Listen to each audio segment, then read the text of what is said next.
morning all. My name is Paul Barnes and it's my great pleasure to convene this session, What's in a Name? Deconstructing Risk, Threat and Resilience as part of URAP 2. Today I'm joined by two esteemed colleagues vastly experienced and qualified in the fields that we'll be talking about and the themes of today's session. First, Amanda Lamont, who is a specialist advisor currently in disaster risk reduction writ large across the country, internationally. Amanda has a vast history of hands-on field work in terms of disaster risk response, rural fire service volunteering, legally trained, politically trained, policy adept.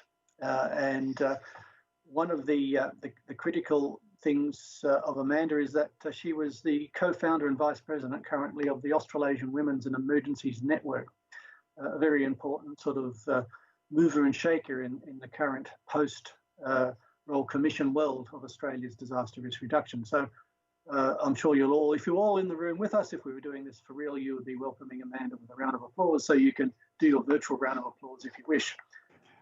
Also with us today is Professor Paul Arbon from the Torrens Resilience Institute at Flinders University. Many of you will know Paul from his many years working in the field of emergency medicine, and certainly in the last 10 years or so at the helm of the Torrens Resilience Institute as its director. One of Paul's past accolades was president of the World Association for Disaster and Emergency Medicine, which I think, Paul, correct me if I'm wrong, that you stepped down from that role last year or the year before? Must have been the year before, I think, Paul. Okay. So the panel today has vast experience in a range of areas relevant and germane to the topic. Those of you who don't know me, Paul Barnes, currently a research fellow at the University of New South Wales in urban disaster resilience and the built environment writ large. Previously head of risk and resilience at the Australian Strategic Policy Institute, where I'm still a fellow in that space. And importantly, I have an affiliation with Torrens Resilience Institute as well from an academic perspective. So today what I'd like to talk about with you all and my colleagues is, as you see on the screen, there are three contextual settings that I'd like to begin with. The notion that coping with disasters, natural hazard sourced impacts into critical infrastructure, essential services, impacting the way society operates normally, the disruptions from these events, is a challenge for business, a challenge for government, and a challenge for communities that are impacted by them. Oftentimes, the consequences, be they cascading and cumulative in terms of the disruption effect, are very difficult to anticipate, let alone predict. And in many cases, from a professional preparation, planning, response, recovery perspective, there are a range of governance and policy settings that are sometimes set in concrete, as you would expect they need to be, but with enough adaptive and agility built into them that they can move and allow decisions and responses to be made that are specific to the needs on the ground. Second point is that authorities, be they frontline first responders, second responders, or the military coming in as under a defence aid civil community support to the first response agencies, they're unlikely to face individual types of disruptions. There's going to be a multiple suite of effects across communities, across infrastructure systems, across cities, and across the land writ large. And responsibility for dealing with these sorts of micro impacts sometimes are a little bit vague, but we know for sure that there will be an ongoing cascading flow of impacts that need to be responded to. And ideally, you would be anticipating the fact that these events would occur, these impacts would happen, and there would be some planning and preparation, obviously the PPR acronym being active here. And the third point is that to be effective either in the mitigation, prevention planning side, the response, recovery and remediation side from these large-scale, wide-area events, certainly as we saw in Australia in the last fire season, and we have seen in the past, Australia and internationally, the way in which language is used may be locked into legal settings, black letter law, legislation, a range of regulations that would flow from a suite of legislations, codes of conduct, etc. Oftentimes, these professional uses of language build in a lack of agility based on the way in which the terminology is applied in the specific regulation or the regulatory, legal, legislative context. So in order to be able to understand how agile we need to be, and certainly in Australia with the results of the recent Royal Commission suggesting that there is a new way, new ways of responding, but also preparing for and enabling from a capacity and a capability perspective, including legislation, management, decision-making support. That there is a new way and there's an opportunity for us to rethink, mould, a change, freeze back into operation, a new way of looking at some of the ways in which we prepare for, reduce vulnerability for, respond to ongoing natural hazards and related cascading effects. So language is critical. Language can sometimes stymie the way in which we apply our decision support, the way in which we lean on our legislative compliance and assurance frameworks.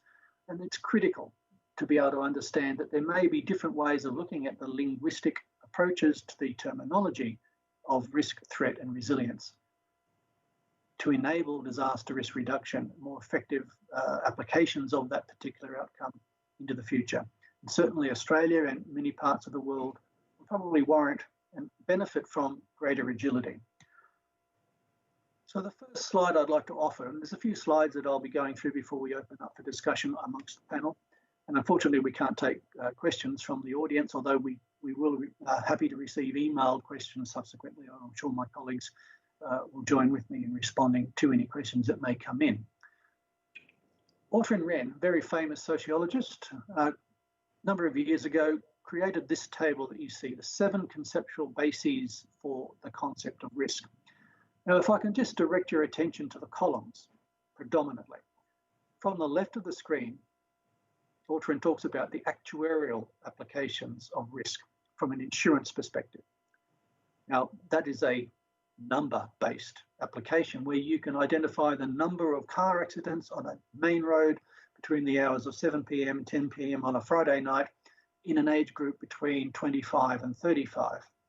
So from an insurance application, specifically it's related to identifying who is involved in that loss-causing event and the context of the event. So sharing the likelihood of loss from a financial perspective, looking at events, actual events that occur. The next column, epidemiological, toxicological approaches, and Paul Arbon, I'd like you at some point in the session to talk to the notion of relative risk, odds ratios, the types of disease incidences that epidemiology focuses on as an application of the concept of risk. The next, probabilistic risk assessment, engineering approaches to the world where you're looking at distribution curves of events and putting numbers and enabling predictive capacity and effectiveness based on access to data sets and numbers. Economics is the next approach, psychology, social theories where we're looking at sociological approaches to risk, anthropological approaches to risk in the last column, cultural theories. On the left-hand side of this matrix, we're looking at actual events that are apolitical, ahuman, things that you can then say, we know this event occurred, we can attest and append values of loss, details of cause and effect too. On the right-hand side of that matrix, we're dealing with notions of belief, experience, human responses to danger and disasters. One is positivist, if I'm using a little bit of terminology, if you allow me, as an ex-academic, and the right-hand side is non-positivist, it's experiential. So the notion of risk perception that many of you will be familiar with, the psychometric approach, a la Paul Slovich, unless you have experienced danger, loss, and disaster, you may not have the same response to a psychometric test as someone who has never experienced a bushfire up close or never experienced an emergency response up close. you will answer the questions differently. If you ask people about how they deal with actual responses to danger in a disaster context, they will use language that is very different to what might be used by an epidemiologist, a toxicologist, an insurance broker, or an engineer. So there's a professional application of the language that is separate, may I suggest, from experience of actual disasters. If you look linguistically from an etymological perspective of just the term risk, the matrix you see in front of you is derived from some very interesting research some years ago, and the reference can be provided to anyone who is interested. But it separates linguistically and from the actual devolution of terms going back to Arabic all the way through to Spanish, High German, Low German, French, and into English. The notion of loss of money or disruption to things as compared to impacts on life. So the first row and the second row. In the first column, we're looking at voluntary loss, as in you make a bet or buy a lottery ticket. That's a voluntary issue. You're gambling. The next issue on the right is involuntary relation to loss of money or things. So it's a chance event. The second row, impacts to life, foreseen, risk, peril, unforeseen, hazard, and danger. And each of those sub-rows within the last row are precise expression and an imprecise expression. Now this matrix comes out of the research that I've alluded to, the reference below on the slide, and it's based on linguistic analysis from the Arabic all the way through. Again, if we're using terms like, I wouldn't risk that, or that's too much of a risk, the use of that word risk is different in each of those expressions. And if we look at the way in which various groups of people in society use language in relation to risk and danger and disasters, it's quite variable. For example, peril is used predominantly or consistently in the insurance industry, whereas people who are not in that specific area would use different terms to describe the same phenomena. So again, we have to be cognizant of that there's different usage of language all the way through this particular approach.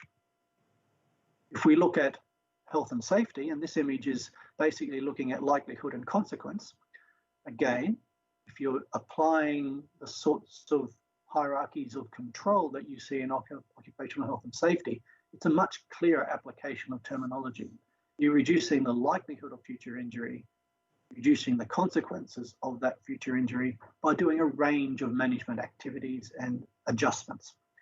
Now, this image comes from an old Australian standard related to health and safety, but I present this to you all because of its succinct nature and the way in which it's talking about reducing future events that have some negative consequence and a range of activities that flow from that.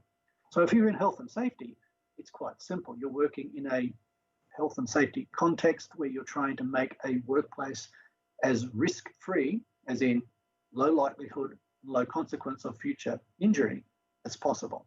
So there were specific applications of language and terminology in particular scientific technical approaches to the issues that we're working to today. One of the critical things, and Amanda, I'd like to welcome you to make some comment here, is that if we're looking at bushfires and floods and other types of large-scale wide area events, there seems to be a variation in the way experience at a local level, the way affected communities may respond and talk about these sorts of issues, as compared to a national approach where we have a narrative that's inbuilt into the way in which elected officials talk about these things, the way our legislation is set up to affect control and give an authorising environment for large-scale response and remediation.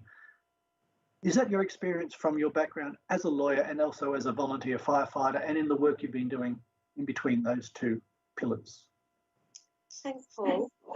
It's a really good conversation, and it's interesting to think about the the differences between conversations being had amongst experts in disasters and people who have a profession working in disaster risk reduction, and those that have experienced disasters in their personal lives. And I think that it's really important to understand that both of those conversations are relevant and important, but the purpose of those conversations is often different.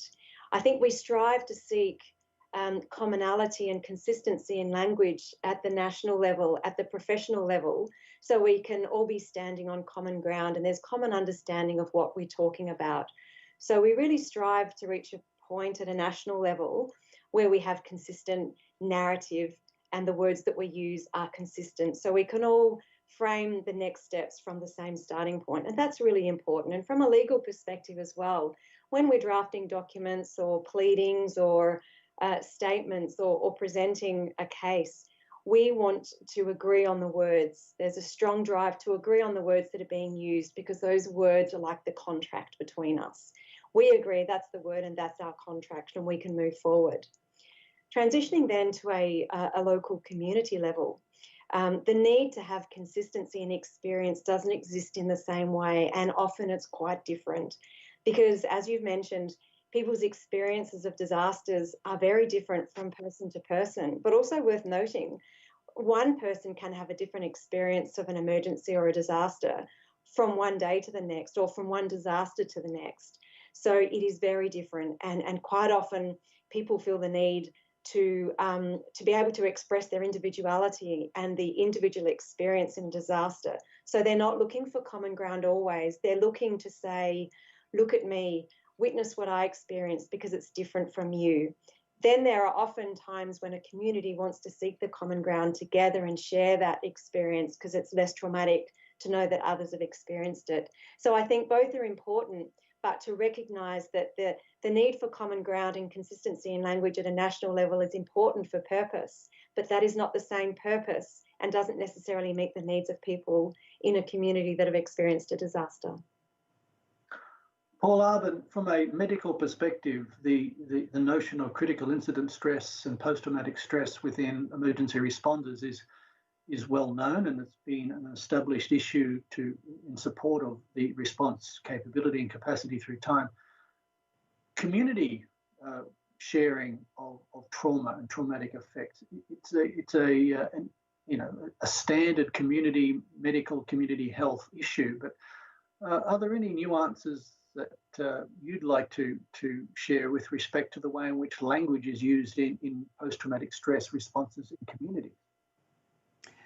Yes, look, I think it's a really important question, because the largest health impact of even relatively small emergencies and certainly disasters is a mental health one. The long-term damage that is done in communities is very much represented in health as a mental health outcome. It may be that it's driven by unemployment, by family violence, by increased use of drugs and alcohol. All sorts of things happen after disasters, but it's a mental health impact. So there was a time when we would tend to focus in thinking about that on the left-hand side of your earlier diagram, on the more empirical, numbers-based way of understanding the problem. And so we would look at the prevalence of certain problems and we'd provide resources to try to help to manage that. We would try to treat people, and we still do that. We still need to do that. But the thing I think that is emerging relates to some of Amanda's comments, because it isn't so much what happened as what was experienced to have happened. We talk now about existential threats, and that's another term that has mixed use, right? And so many people use the idea of existential threat to talk about end of days emergencies. So global pandemic perhaps, but certainly nuclear Armageddon or whatever that might be. But in our space, we think about existential threats as threats to our understanding of who we are and what might happen and what things mean when they happen to us. That kind of existentialist understanding. Now, I don't want to get too academic about that, but that's really important, because it means that people in communities are affected because of the way they understand the event, how it happened, maybe who caused it, possibly who should be doing something about it, the sense of capacity or capability to do something themselves. All of those things are personal, individual, and kind of existential. So the trauma, mental health trauma component of all of this is related to those kinds of problems. Similarly, from a medical statistics or an epidemiological perspective, there are interesting convergences. In my experience as a former environmental health toxicologist by initial training, I came out of my first qualifications understanding that I was scared of chemicals and pollution. There's possibly an interesting endpoint of being let loose in a laboratory and in the field looking at toxic effects. But I was once asked, from that technical perspective, how would I feel if my children were exposed to chemicals or some sort of residue chemical in food? Would I respond as a parent, and would I respond as a toxicologist who would want to know, is it a chlorine-based chemical or not? Would it dissolve in body fat, or would it be quickly excreted from the body, etc., etc.? And my reaction was, as you might appreciate, I'd react as a parent rather than a technically trained person who would ask specific questions if I was brought in to consider the problem for someone else's children.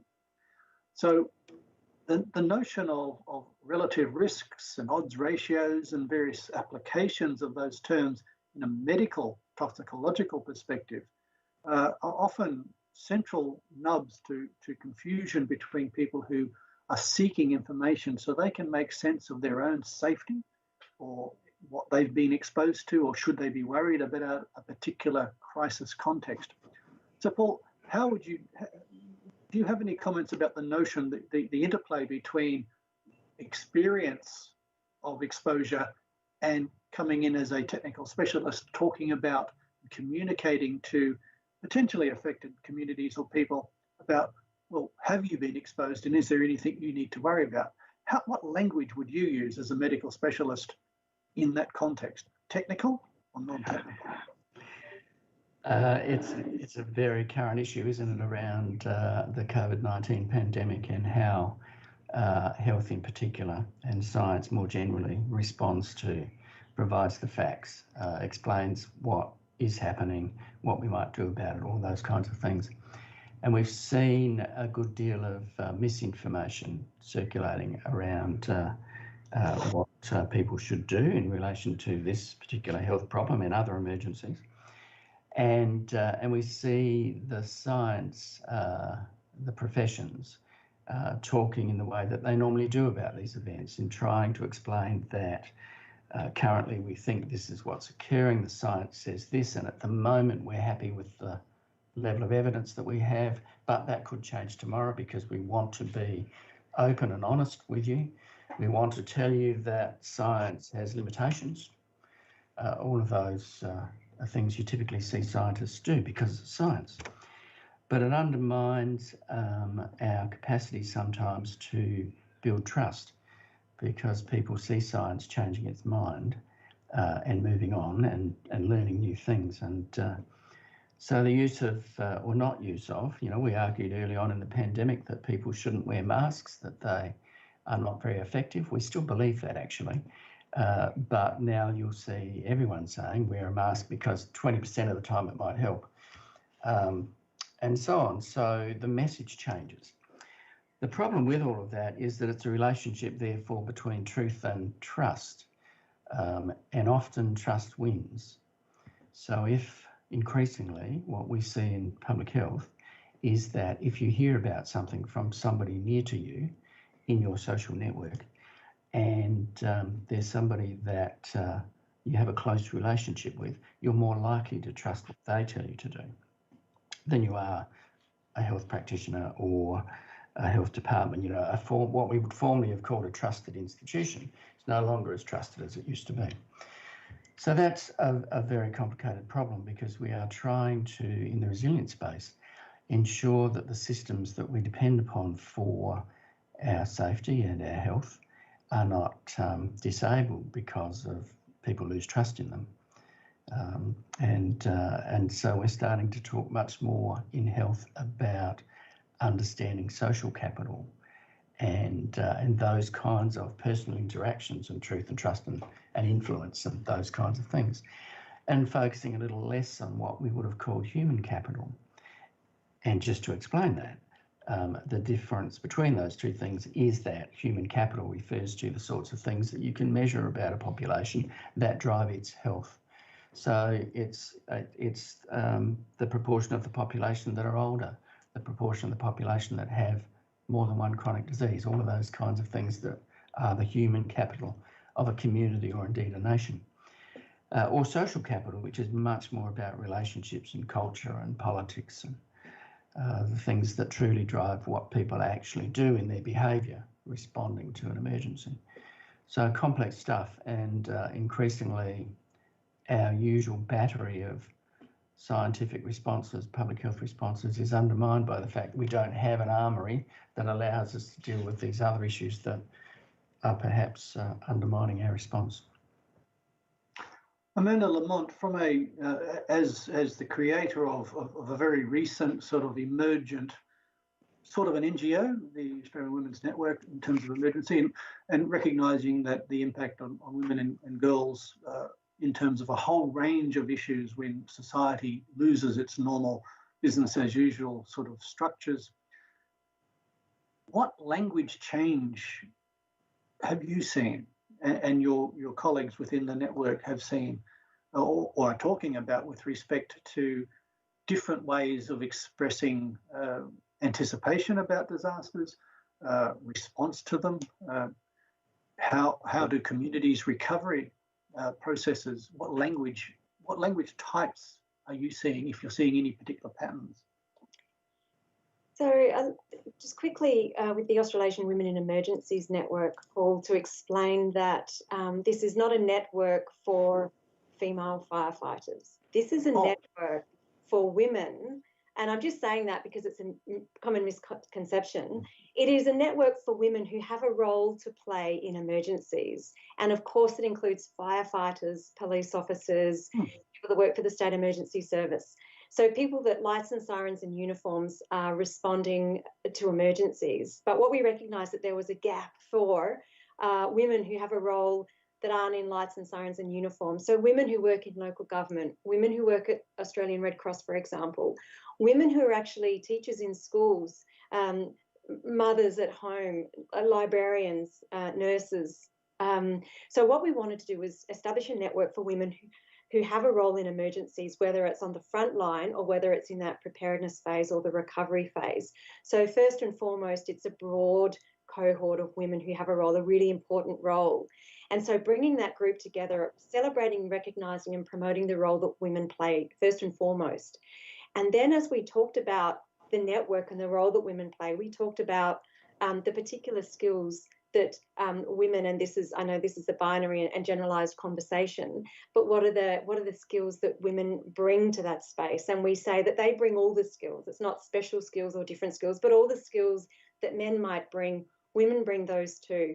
But we started surveying our members and said, what are some of the other things? What are the skills that women bring, not exclusively, but bringing? And we talked about leadership, management skills, decision making. We also talked about empathy, sympathy, social capital, networks, connections, neighbours, partnerships. And so what we saw was a different language being used in the context of addressing emergency situations, which was drawing more upon the social capital that Paul talked about.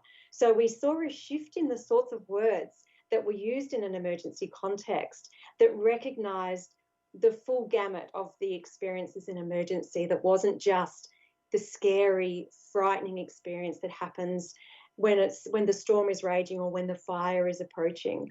We suddenly recognised that there was a lot of words that we use that are important words to recognise all the phases of disasters, that is, things that happen before and things that happen after.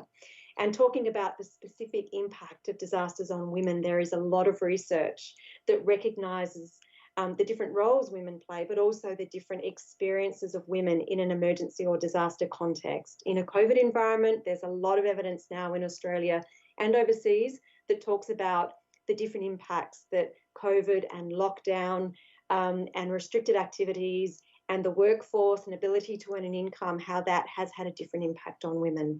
So there are different ways that disasters impact women. There are different ways women respond to an emergency context, and also the different experience that they might take forward, and then that the role that they play in their household and in their community. So certainly words are important, and we use them very carefully in our context. And I guess the most important thing is words should be inclusive. So when we're talking about supporting a community in a disaster context, we want to make sure that we're using inclusive language and inclusive words and not excluding women from the conversation because of the words that we are using.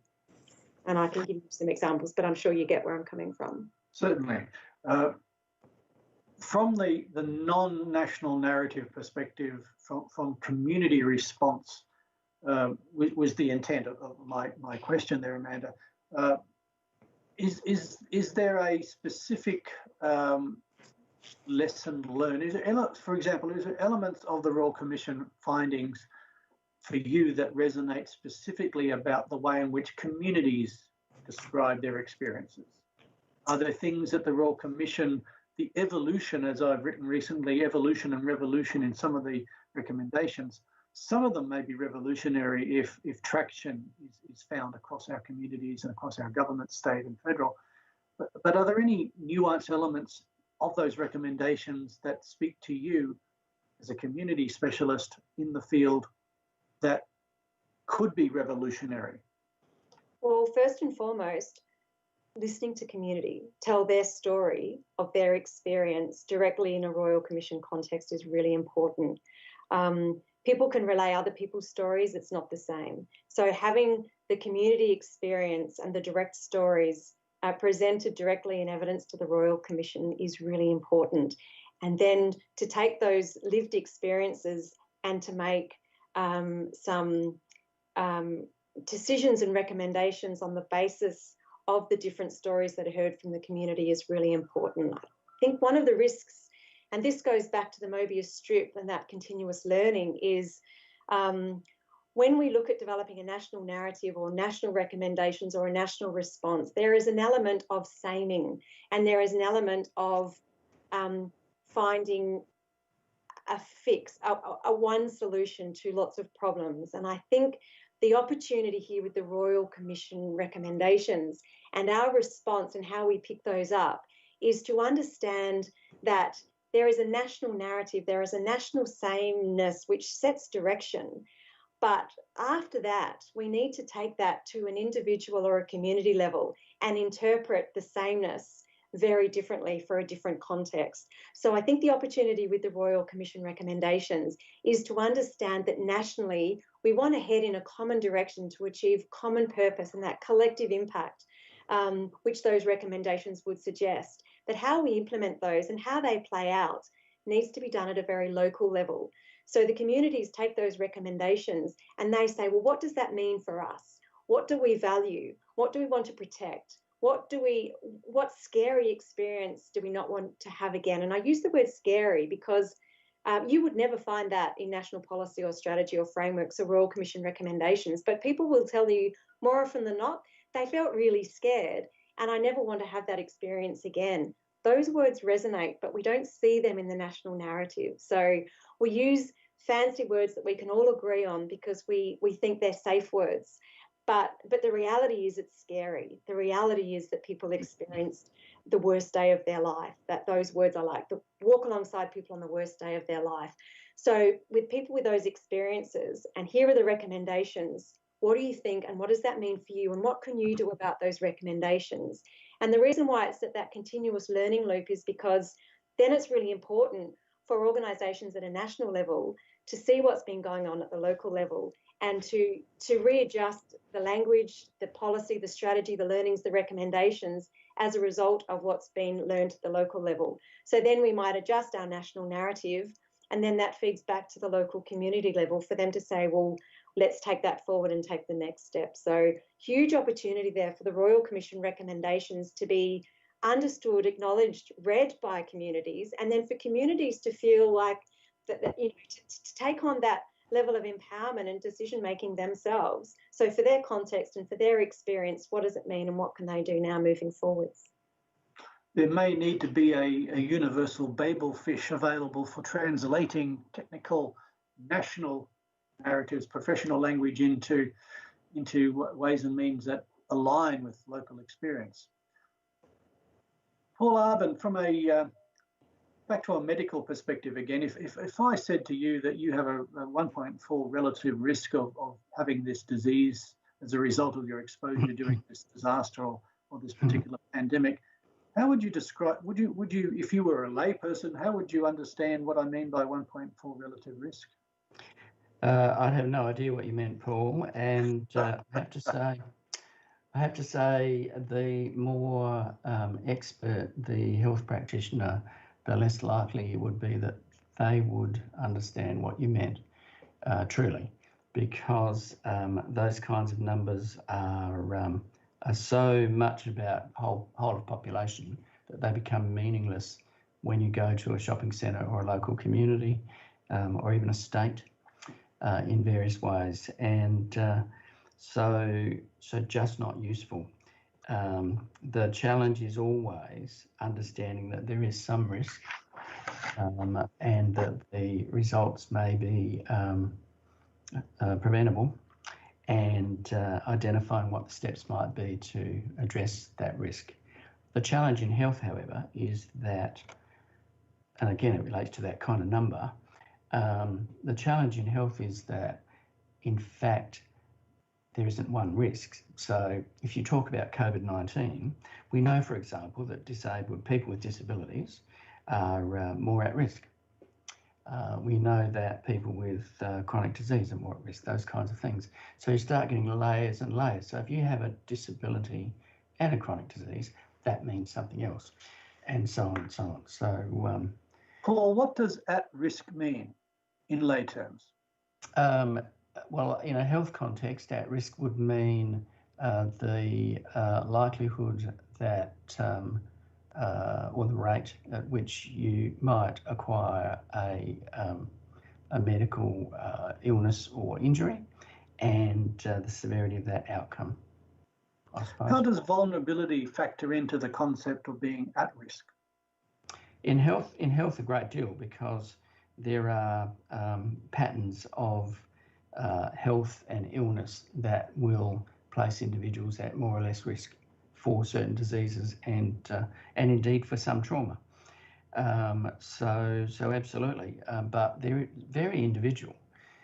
You can do this stuff about, you know, the likelihood that you will have a cardiac event is whatever it is in the population, but it doesn't mean anything for you and me, because our individual risk is related to a whole lot of other factors to do with our lives and our other health conditions, our access to healthcare, you know, those various drivers that are social and demographic about whether you will stay healthy and whether you can maintain your health even, are all individual.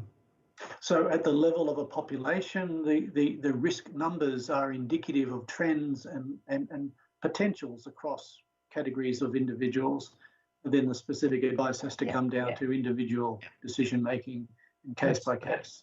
Absolutely. They tell you, you know, this. I guess I'm a bit negative about the numbers in health, but they serve some purpose. So if you wanted to fund healthcare and try in general to hit the target for most people, you look at big numbers of that kind. That's true. The things that do count, though, are some of the other numbers. So if you looked at the vaccination rates for various diseases in Australia, that level of vaccination determines herd immunity, which is really quite important. It's a national interest. It's a national security interest, actually, I think. So those sorts of numbers are very useful in setting priorities and driving what we do. So if we start to focus more on measles vaccination in this country, then that will be because we're starting to see measles re-emerge, those kinds of things.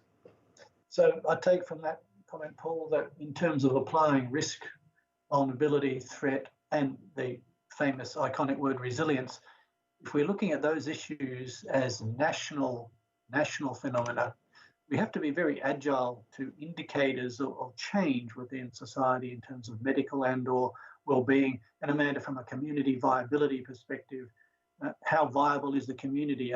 Do they have access to adequate economic engagement? Is the environment, the biological environment within which the community exists, is that viable as well? So there's a range of indicators that would suggest to different types of professionals that are working on behalf of communities, there are signs of when vulnerability may be becoming more critical and when interventions need to be manifested.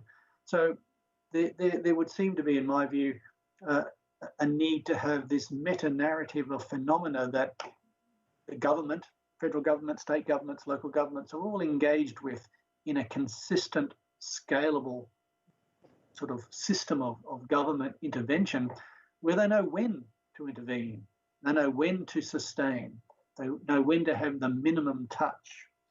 In order to do that, they should have some sort of common understanding of different scales of what these terms mean and when to intervene. But how does legal scripting, how does black and white letter law, legislative constructions, Amanda, how can you build in flexibility to a professional application of language? It has to be very specific. Minor question, I'm sure you can answer this in 2 minutes. Just do it. Like it just has to be done. You and I have spoken about this before, and I sort of made a joke and said that as lawyers, we spend all of our time and energy and effort constructing words that are watertight and stand up in court and can't be disputed. And once we've got to that point, we spend the rest of our career trying to deconstruct them and make them mean something different depending on what we're trying to achieve. And the reason I relay that is because we need things. Clarity is really important. Clarity, certainty, consistency, common understanding is really important for people to sort of launch. And I talked before, having a common starting point, that's really important. So people know, where are we all starting from? Where's the line and where are we moving towards? But the importance of having flexibility and agility in the way we actually respond to scenarios is really important. So once again, I'll go back to the diagram that's on the screen at the moment. We're talking about having a consistent national narrative, which then feeds into a local context, and it needs to be contextualized. So individuals, households, communities can actually use the really strong common national narrative and then contextualize it for their own needs and purposes. And so from a legal perspective, it does make it hard because we need watertight black and white terminology. So there is clarity, but to enable at the right point in time and with safety, decisions to be made to meet the circumstances and the individuals. Now, what we do as lawyers is we get nervous around words, sometimes around words that are like must and will, and there is a tendency in our legal drafting is to want to use words like might and should and may, because that recognises that what that says is this is a really good idea, but it might not always be a good idea. So you may want to do this, recognising that that's not always the way it will be. But there are some circumstances you must wear a seatbelt. The word must is there. So it is that sort of application of safety and risk in the written word, but then you want to be able to contextualise that as appropriate at a local level to make sure that that is meeting the needs of the individuals involved. Lawyers love that black and white, but just really revel in the grey. That grey space it's important to have the grey, whilst the black and white we need as well. I don't know if that's made it greyer or black and whiter. I think it's just generated a whole lot of dialogue that will flow from our legal viewers. In terms of Philip Adams' approach, he talks about the listener, dear listener. I'm not too sure how many dear viewers we have, at least one possibly, but I'm sure that that question will generate a lot of interesting work. And I must acknowledge the legal counsel assisting the Royal Commission did a lot of interesting work trying to pull out information, fact, black and white fact, grey fact, etc. And there's a very interesting report that was put out by the lead counsel and her colleagues. Paul, I can't not mention the term resilience, given that you run a resilience research institute. We've talked about risk, threat, vulnerability, and resilience is certainly on the topic of today's discussion. Could you tell us what resilience means? Well, I can tell you what resilience means to me, which is possibly the best answer I can give you. But without going on and on for too long, resilience has a long history as a word, of course, and was very engineering based initially. So it was about springing back, bouncing back, the strength of materials, those kinds of things, and then morphed into a number of disciplines around population's capacity to bounce back, ecology, education, character and personal resilience, all those kinds of things. But in our space, our principal interest is in understanding how we might develop greater capacity and capability before a disruption or challenge to ensure that we survive better through that event. And that means, therefore, that we're not necessarily usually focused on a particular threat, though we might be. We might build better fire prevention because we know that we might have wildfires, but we might also think about those things we could build that have a general all hazards, I'll say,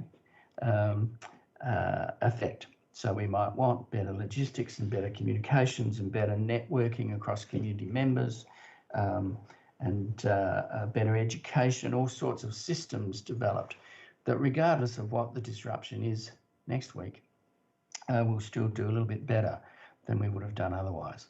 So broadly speaking, that's the goal of resilience in our context.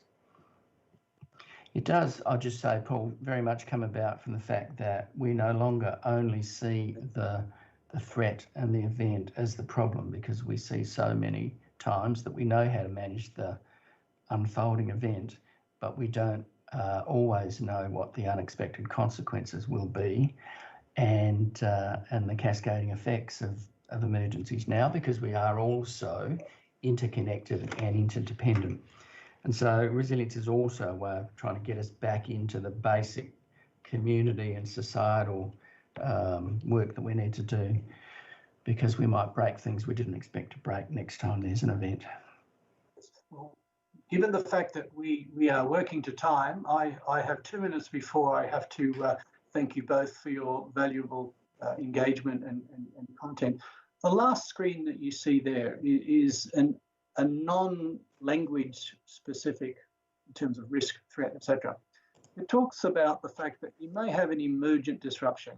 There's always signs in retrospect that emergent disruption is about to manifest. Then there's preconditions triggering effects. And one of the issues of foresight and futures thinking is that we have to anticipate the future by being cognizant of the contextual elements from which disruptions occur. And that takes into account some history. So we have to be aware of preconditions history.